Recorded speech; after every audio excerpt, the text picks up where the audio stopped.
जिस शिपयार्ड को लोग बेकार और खत्म समझ चुके थे, आज वहीं से ऐसी जबरदस्त वापसी हुई है कि चीन और कोरिया की बड़ी शिप बिल्डिंग कंपनियां भी सतर्क हो गई हैं।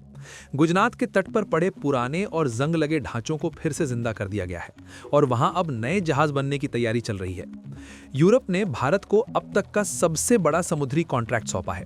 भारत में बने जहाज अब -30 डिग्री की कड़ाके की ठंड में भी काम कर सकेंगे।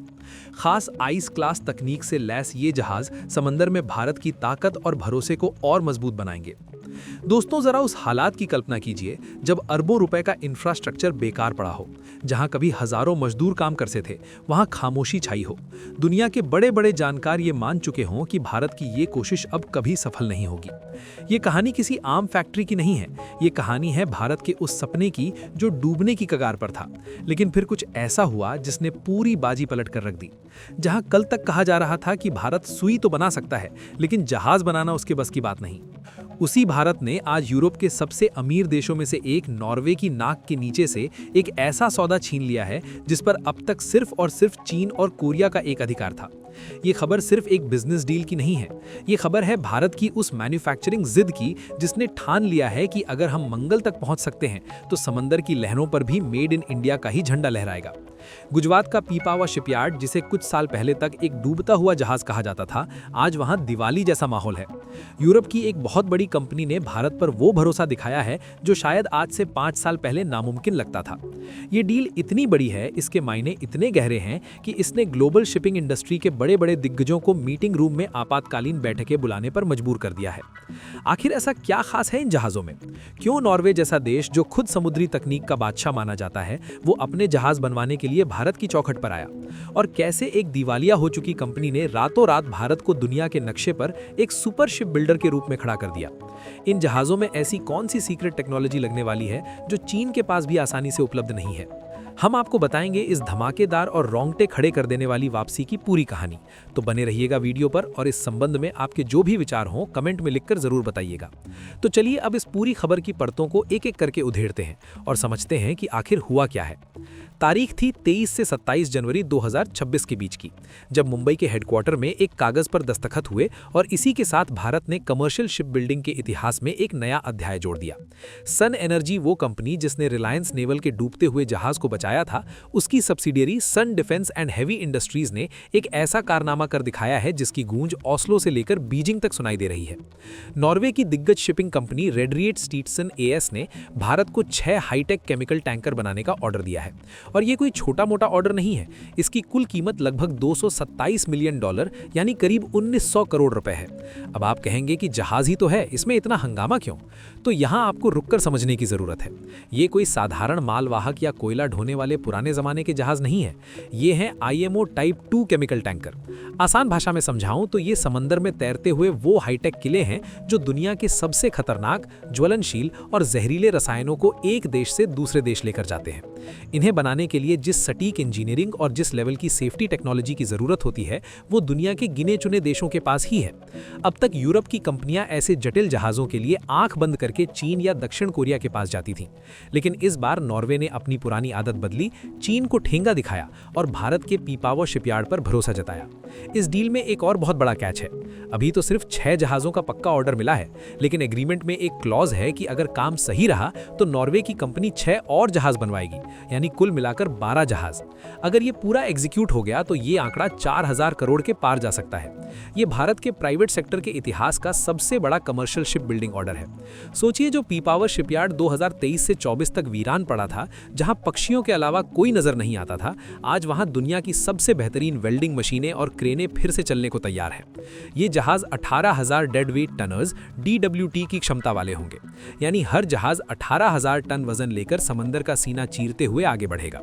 ये भारत के लिए सिर्फ पैसा कमाने का जरिया नहीं है, बल्कि ये दुनिया को ये बताने का जरिया है कि बॉस, हम वापस आ गए हैं और इस बार तैयारी पूरी है। इस जीत का मजा तब तक नहीं आएगा जब तक आप इसके पीछे के संघर्ष को नहीं जानेंगे। एक वक्त था जब ये अनिल अंबानी की company Reliance naval engineering RNEL के पास था। बड़े बड़े सपने देखे गए थे। अमेरिकी नेवी के जहाज़ों की मरम्मत से लेकर भारतीय नेवी के युद्धपोत बनाने तक के दावे किए गए थे, लेकिन किस्मत को कुछ और ही मंजूर था। भारी कर्ज, मिसमैनेजमेंट और ऑर्डर्स की कमी ने इस विशालकाय शिपयार्ड को घुटनों पर ला दिया। नौबत यहां तक आ गई कि इसे दिवालिया घोषित कर दिया गया और ये कबाड़ के भाव बिकने की कगार पर आ गया। चीन और पाकिस्तान के डिफेंस एक्सपर्ट्स उस वक्त खूब मजे ले रहे थे। उनके अखबारों में लेख छपते थे कि भारत कभी भी बड़े जहाज नहीं बना पाएगा, उनका इंफ्रास्ट्रक्चर दम तोड़ चुका है। लेकिन वो भूल गए कि भारत में गिरकर संभलने की पुरानी आदत है। 2022 से 23 के आसपास सीन में एंट्री होती है सन एनर्जी की। इस ग्रुप ने वो जोखिम उठाया जो कोई और उठाने को तैयार नहीं था। उन्होंने दिवालिया प्रक्रिया के जरिए इस शिपयार्ड को खरीदा और इसका नाम बदलकर सन डिफेंस एंड हैवी इंडस्ट्रीज कर दिया। लोगों ने कहा कि यह पैसे की बर्बादी है, यह शिपयार्ड कभी नहीं चलेगा। लेकिन सन एनर्जी के मैनेजमेंट ने चुपचाप काम किया। उन्होंने करीब 500 मिलियन यानी 4000 करोड़ से ज्यादा का निवेश प्लान तैयार किया। पिछले 2 सालों में वहां क्या हुआ ये किसी जादू से कम नहीं है। जंग लगी मशीनों को बदला गया, दुनिया भर से एक्सपर्ट्स बुलाए गए और पुराने कुशल कारीगरों को वापस नौकरी पर रखा गया। जिस शिपयार्ड को गोस्ट टाउन यानी भूतों का शहर कहा जाने लगा था, वहां आज हजारों लोग काम कर रहे हैं। ये जो $227 मिलियन का ऑर्डर मिला है, ये उसी मेहनत का फल है। सन एनर्जी ने साबित कर दिया कि अगर नीयत साफ हो और विजन तगड़ा हो तो कबाड़ को भी सोने में बदला जा सकता है। आज वही पीपा और शिपयार्ड जिसमें भारत का सबसे बड़ा ड्राई डॉग है, पूरी दुनिया को चुनौती दे रहा है। ये शिपयार्ड इतना बड़ा है कि इसमें एक साथ कई एयरक्राफ्ट कैरियर जैसे विशाल जहाज भी बनाए जा सकते हैं। और अब यूरोप का ये ऑर्डर मिलने के बाद इस शिपयार्ड पर लगा दिवालियापन का दाग हमेशा के लिए धुल चुका है। ये भारत के कॉर्पोरेट जगत की सबसे बड़ी वापसी की कहानियों में से एक है। पिछले 20 सालों से ग्लोबल शिप बिल्डिंग इंडस्ट्री पर चीन का एक छदर राज था। दुनिया के लगभग 40 से 50% जहाज अकेले चीन बनाता था। दक्षिण कोरिया और जापान बाकी का बाजार संभालते थे। भारत की हिस्सेदारी 1% से भी कम थी। चीन अपनी सस्ती लेबर और सरकारी सब्सिडी के दम पर पूरी दुनिया के ऑर्डर हड़प लेता था। यूरोप और अमेरिका चाहते हुए भी चीन के चंगुल से नहीं निकल पा रहे थे, क्योंकि उनके पास कोई और विकल्प नहीं था। लेकिन कोरोना के बाद और रेड सी में हुए हमलों के बाद दुनिया की आंखें खुल गई हैं। China+1 की रणनीति अब सिर्फ बातों तक सीमित नहीं रही, बल्कि हकीकत बन रही है। यूरोप को समझ आ गया है कि चीन पर बहुत ज्यादा निर्भरता कभी भी भारी पड़ सकती है। कल को अगर चीन ने ताइवान पर हमला कर दिया या सप्लाई चेन रोक दी तो यूरोप का व्यापार ठप्पा हो जाएगा। इसीलिए नॉर्वे का भारत आना एक बहुत बड़ा संकेत है। ये बताता है कि पश्चिम के देश अब भारत को चीन के एक मजबूत विकल्प के रूप में देख रहे हैं। भारत के पास वो सब कुछ है जो चीन के पास है, सस्ती लेबर, लंबा समुद्री तट और स्टील का उत्पादन। लेकिन भारत के पास एक चीज एक्स्ट्रा है जो चीन के पास नहीं है, भरोसा और लोकतंत्र।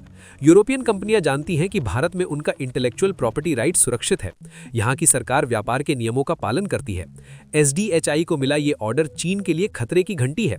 अगर भारत ने इन 6 जहाजों को समय पर और बेहतरीन क्वालिटी के साथ डिलीवर कर दिया तो यकीन मानिए यूरोप और अमेरिका के ऑर्डर्स की बाढ़ आ जाएगी। चीन की जो मोनोपोली थी उसमें भारत ने सेंध लगा दी है और ये सिर्फ शुरुआत है। भारत सरकार की ship building financial assistance policy भी इसमें आग में घी का काम कर रही है, जो भारतीय शिपयार्ड्स को सब्सिडी देकर उन्हें ग्लोबल मार्केट में कॉम्पिटिटिव बना रही है। अब जरा बात करते हैं कि इस डील से आम भारतीय को क्या मिलेगा। क्या ये सिर्फ कंपनी का मुनाफा है? जी नहीं, इसका असर जमीनी स्तर पर बहुत गहरा होने वाला है।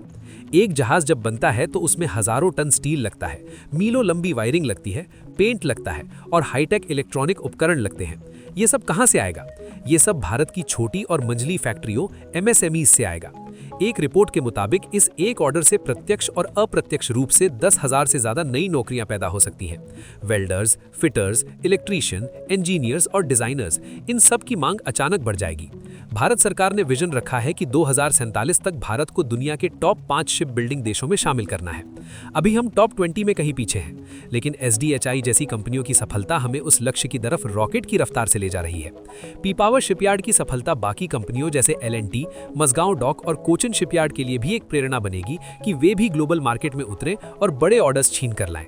इस डील से भारत की फॉरेन करेंसी अर्निंग भी बढ़ेगी। अब तक हम डॉलर खर्च करके जहाज खरीदते थे, अब हम जहाज बेचकर डॉलर कमाएंगे। ये भारत के करंट अकाउंट डेफिसिट को कम करने में मदद करेगा। सोचिए, एक जमाना था जब हम अपनी नेवी के लिए भी जहाज रूस या ब्रिटेन से मंगाते थे और आज हम नॉर्वे जैसे विकसित देश को जहाज बना कर दे रहे हैं। ये बदलाव एक दिन में नहीं आया, लेकिन अब जब ये बदलाव आ गया है तो इसे कोई नहीं रोक सकता। ये भारत की इकोनॉमी के इंजन में डाला गया वो हाई ऑक्टेन फ्यूल है जो हमें 5 ट्रिलियन और फिर 10 ट्रिलियन डॉलर की इकोनॉमी बनने की तरफ तेजी से धक्का देगा।